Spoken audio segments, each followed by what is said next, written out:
of you powerful influencers. What a great day it is to be alive in America. Today, we're diving deep into the topic that can boost your engagement and connection with your audience. Be sure, before you end today's topic to subscribe and hit the thumbs up button for me, please. We're talking about your perfect people. Your perfect people in your audience and creating that star content. Let's dive right in. One of the core principles of understanding your audience is through your I am statement and your customer's I am statement. What is that, Tanya? What is an I am statement? You know, that term is fairly new, even to me. And I learned this through one of my coaches not too long ago. I have a new coach. And these are essentially what your readers or what your listeners would put on their bumper sticker and what they would say about themselves. You know, my bumper sticker, my license plate says, have fun. I love to have fun. So what would your bumper sticker say about you, and what would their bumper sticker say about them, your audience? And so that's what we're going to talk about today. So let's get right into it. So raise your virtual hand if you've tested your I am statement. I love to have fun. And you know, my bumper sticker, my license plate, raises conversation when I go places. And so does your bumper sticker raise conversation? Whatever your bumper sticker may be, have you created that bumper sticker? I am what? And I recently went through exercise and it was quite interesting to go through that exercise. And you know, I'm going to find that real quick because I thought that it was really interesting, and I should have already had this pulled out. But it is, I am a blank, even if blank, because blank. Let me read that again, just in case you had to grab a piece of paper to write this down in a pen. I am a blank, even if blank, because blank. And so I said, I am a networking influencer, even if I don't have a lot of followers on social media, because I have years of experience building relationships and helping people connect to influencers using social media, AI, and podcasting. And then I went back, and after I thought about that, and I thought, that's a little bit confusing. After I worked with it for a little bit, I thought that's a little bit confusing.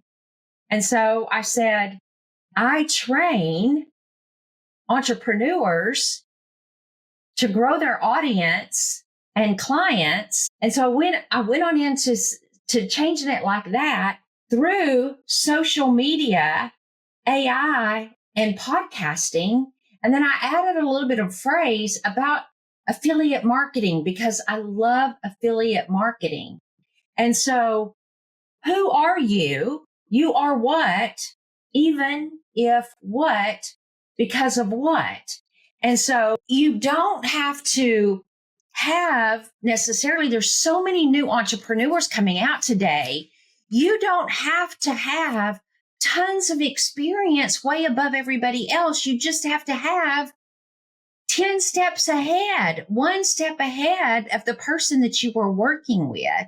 So anyway, I want you to come up with your I am statement, and I want you to come up with what is your person saying about themselves. And I said, my person says, I am a semi-successful entrepreneur who desires to connect and do business with other influencers, even if I don't know how to get them on social media or in networking events because I don't know what to say to them or get through their gatekeepers. And so, you know, that may be the person that I'm looking for. Who is it that you're looking for? And so if you've not ever come up with your bumper sticker, it's okay.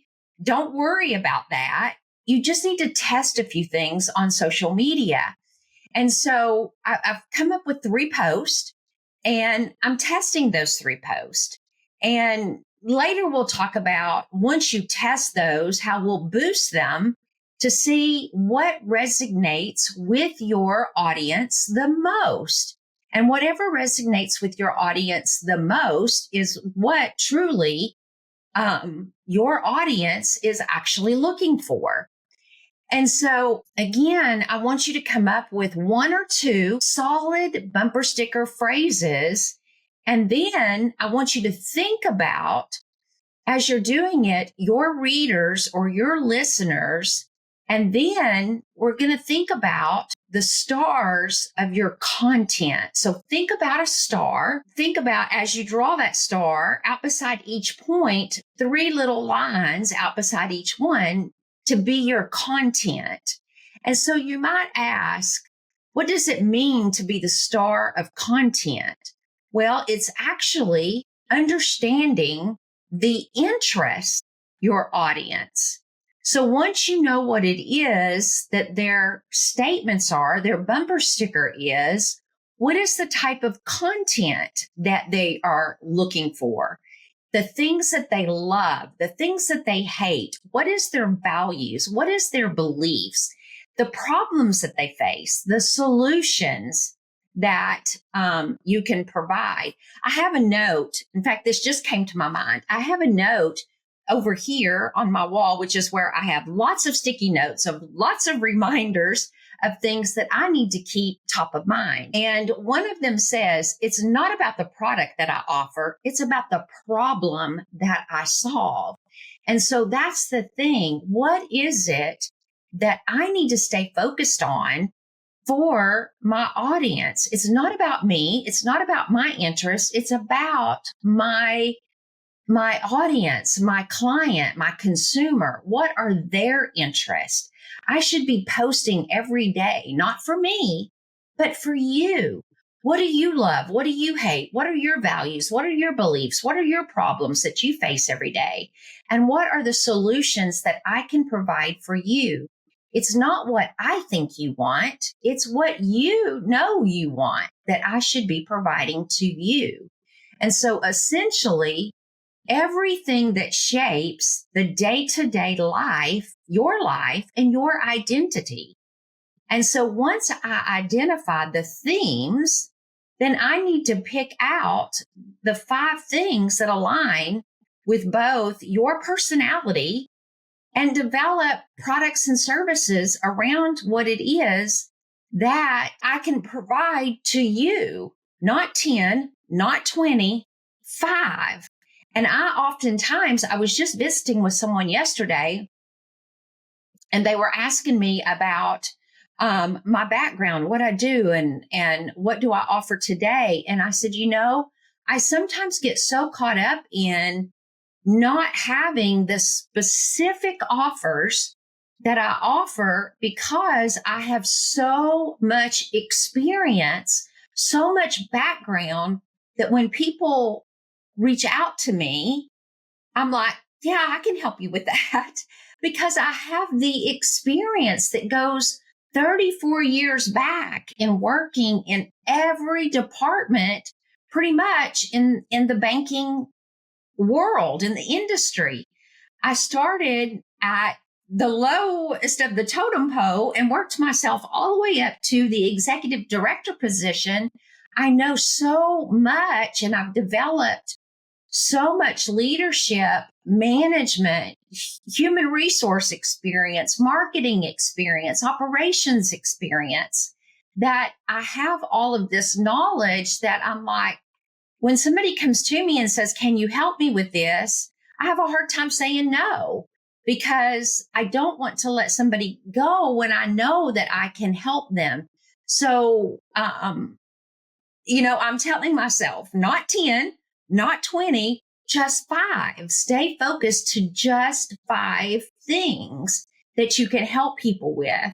And that makes things much more manageable when you're creating your content that really resonates with your people. And one of the things I'll give you an example on, let's just say you're running a spice company. I've been working with somebody on starting an entrepreneurship, and I've said, you know what you would be really good at is recipes.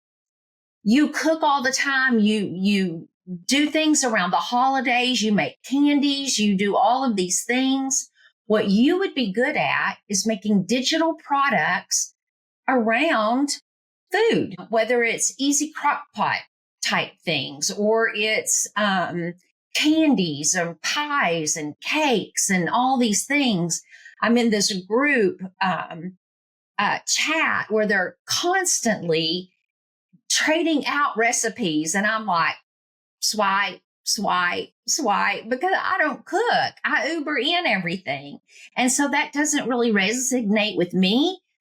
Not that I can't help them, because I can help them build out that business because it's around digital products, but recipes is not for me. But let's just say that you're running a spice company, and the themes that you might choose to include when it comes to content is values and beliefs, perhaps the importance of all of the organic ingredients, the problems and solutions, how your spice mix can be simplified for meal prep, motivation, encouraging people to cook more with their family, milestones, celebrating culinary achievements, dreams, aspiring new culinary heights. Once you have these 5 things, then you're ready to start creating content. So you've got values and beliefs, problems and solutions, motivation, milestones, and dreams. That's your 5 areas of content that you're going to work your things around. And so all of your content is around these 5 pillars. And that's what you create content around. And don't go outside of those 5 things. I mean, can you occasionally on day 6 and 7 go outside of them? Yes. But Monday is your values and beliefs. Tuesday is your problems and solutions. Wednesday is your motivation. And, that's quotes, encouraging people to cook more with family, yada, yada, yada. And then you've got Thursday and Friday, and then Saturday and Sunday. It's whatever you want to do. Roll back Saturday or, whatever. Roll back Thursday and then have your, Friday and Saturday be milestones and dreams. So I think you see where I'm going with that. But you can craft your content around whatever pillars that you want those to be. And so again, when you're doing it on, values and beliefs, maybe you grab things like you're doing photo post, but those are your quick engagements, like your likes and your shares, simple images. Maybe you do of your spices and your finished dishes. Those can work wonders around getting likes and shares, but that's what the photo posts are for. If you're doing video posts, those are more your in-depth engagement, such as your tutorial videos on recipes or behind the scenes, how you're putting it all together. Taking a look at your sourcing process, how you're, building the recipe, putting the cake together, and you're actually doing a tutorial of the whole thing, making the candy or whatever the whole thing is. And then your conversation starters, which would be item number 3, is text post, asking people questions, sharing your stories. Maybe you even go into myths, things that people believe that aren't really true. And then encouraging your audience to interact with your post, by commenting or sharing their thoughts on, maybe they have another type of, I started to say bread pudding, but that's not what I'm trying to think of. Banana pudding. There's so many people that make banana pudding differently. What is their take? Do they use Cool Whip? Not use Cool Whip. What do they do? Do they crunch their cookies up or put them in whole? Asking for engagement so that you can get the algorithms to boost on those type of posts. And so, those are the various different types of things that you can do on those 5 pillar types of posts that you're going to put out there on each day. Let's give another example. Let's say that you have a Christian physician, and maybe her themes are going to be around love, hate, problems, solutions, values. Think about what it is that you do. What are the pillars that you can have? Just take a little bit of time and determine. Maybe it's connection, communication, freedom, relationships. Just sit down and decide what 5 pillars that I want to post around, and assign a day to each of those. And that's what your content is about on those days. And then you have 2 days that are optional, that you can post whatever it is that you want to post, and then post around that.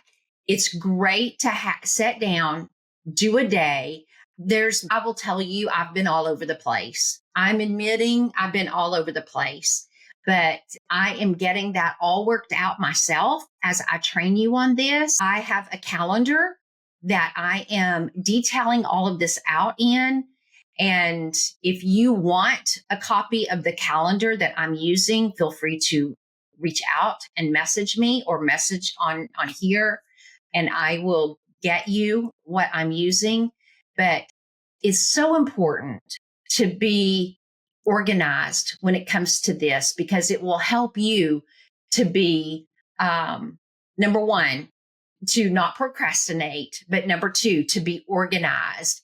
And it multiplies your content, creating diverse touch points for engaging with your audience. It's just so critical.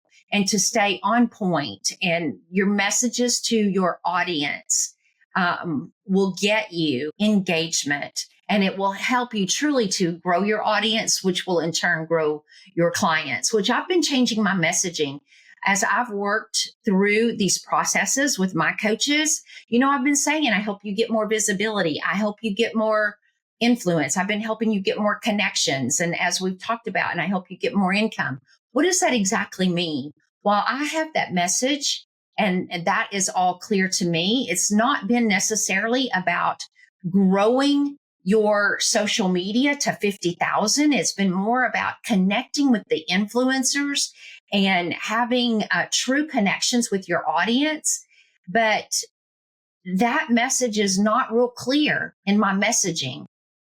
And so we've come to the conclusion that I need to say, I'm going to help you grow your audience, and I'm going to help you grow your clients. That message, that's clear. I'm going to help you grow your audience. I'm going to help you grow your clients. That message is truly clear. And through your growing your audience and through growing your clients, you're going to get the job done that you truly need to get done. So a lot of you may think that, coming up with your bumper sticker, coming up with your star content, coming up with your 5 pillars, you may be saying, Tanya, gosh, that's a lot of work. And honestly, sometimes it can be a lot of work, but you have to remember, you're not just throwing your content up on a splatter board. When you take the time to put this out there, you're not haphazardly doing your job. And it may be that you need to hire a VA. It may be that you need to hire an office manager. There's people out there. There's people in my community that actually do this. There is AI tools out there that will do this for you. If you need to know of one or two, let me know. I'm an affiliate marketer for some. I will refer those to you. I will refer you to people in my audience that will help you as well. But each piece of this is purposely designed to engage, to help you get the likes, the loves, the cares, all of the excitement for you. And I don't know if you know this or not, but in the algorithms, the likes, the loves, the cares, the angries, the sads, all of those have algorithmic points assigned to those. When you like something, those people get points. When you love something, those people get more points. When you care something, those people get even more points. And so you're going to see me, if I engage on your content, more often than not, I am either loving your content or I'm caring your content. I do that for a reason. I do that because I want you to get the most algorithmic attention and points that you can get. I very rarely just like something because that's the lowest amount of points that you can get. I don't want you to get low points. I want you to get high points. And so I'm giving you the most points that you can get. And so I hope that if you didn't know that you now, when you engage with people, that you start giving people the most points that you can give them. Now, let's go back into that was a little off topic there, but hopefully you got some great magic there. To make this process a bit easier, I want you to, if you haven't already, I want you to take the time to jot down your themes. And then I want you to brainstorm out what types of things are you going to do with photos, videos, and then your text-based post for each of those. And then get it all planned out. Make your content creation fun, make it a breeze, and make it less overwhelming by creating yourself a process. And once you get that process down, by creating those pillars, I promise you it will get much easier. And if you aren't someone that is great at creating graphics, just know that many of us out there, we sell graphics. We can help you make your graphics, get into our groups where we help you with those processes. We will help teach you that. But in summary today, the method helps you create engaging, diverse content without overthinking. When you create your bumper sticker, when you know the bumper sticker of your audience and you have your pillars, the method is so much better. And then remember, when making your audience your star, when you make your audience the star and you know the content pillars, focus on those 5 core things, it helps you to get much more engagement. And then test these strategies that we've talked about today and see which of those resonate most with you. Always know that you're always experimenting. And what doesn't work, change. What does work, keep it and improve it. But if it's not working, get rid of it and tweak it and change it. And then I hope that from today until next week, you're going to practice these things. I want you to keep pushing, keep growing your boundaries, grow your influence, and keep growing your clients. And until next week, have a great time. My bumper sticker, have fun. Have fun doing what you're doing in your entrepreneurship. Because if you're not having fun, it's not worth it. Talk to you soon.